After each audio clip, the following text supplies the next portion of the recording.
আমেরিকাতে অনেক শীত পড়ে গিয়েছে এবং মাঝে মাঝে তো স্নো পড়ছে। আর এই শীতের সময় বিভিন্ন ধরনের সবজি খেতে খুবই ভালো লাগে। তবে জানো তো, আমেরিকাতে সবসময় সব ধরনের সবজি পাওয়া যায়। আমি এখানে গরমকালেও শীতকালীন সব ধরনের সবজি খেয়েছি। আজকে আমি বিভিন্ন ধরনের সবজি দিয়ে একটা মাছের ঝোল রান্না করব। আমি এখানে মাছটাকে সুন্দর করে লবণ হলুদ দিয়ে মাখিয়ে নিয়েছি। এখন আমি মাছটাকে সুন্দর করে ভেজে নিব। আমি যখন বাংলাদেশে ছিলাম তখন আমি ভাবতাম আমেরিকাতে হয়তো আমি শাকসবজি বা দেশীয় খাবার খেতেই পাবো না, কিন্তু এখানে দেশীয় সব ধরনের খাবার পাওয়া যায়। এমনকি কিছু কিছু জিনিস এমনও আছে যে দেশের থেকেও এখানকার গুলো ভালো খেতে।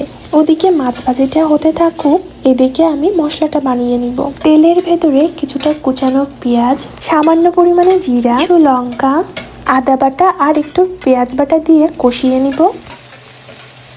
এবার একটু লঙ্কার গুঁড়ো আর একটু জিরার গুঁড়া দিয়ে দিব। মোটামুটি কষানো হয়ে এসেছে। এখন একটু লবণ আর একটু হলুদ দিয়ে আবারও একটু কষিয়ে নিব।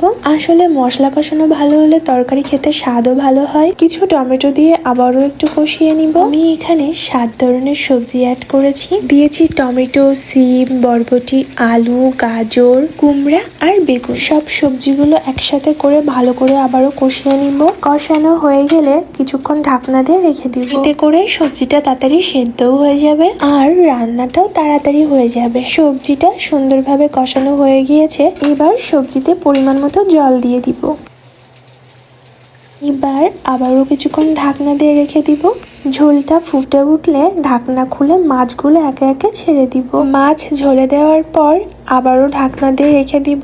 এই তো আমাদের রান্না কমপ্লিট। এভাবে বাড়িতে শীতকালীন বিভিন্ন ধরনের সবজি দিয়ে আপনারাও বানিয়ে খাবেন। আশা করি আপনাদেরও অনেক ভালো লাগবে। সেদিনের এই ঝোলটা কিন্তু দুর্দান্ত পরিমাণে ভালো হয়েছিল। আজ এ পর্যন্তই। ভিডিওটা ভালো লাগলে একটা লাইক করবেন।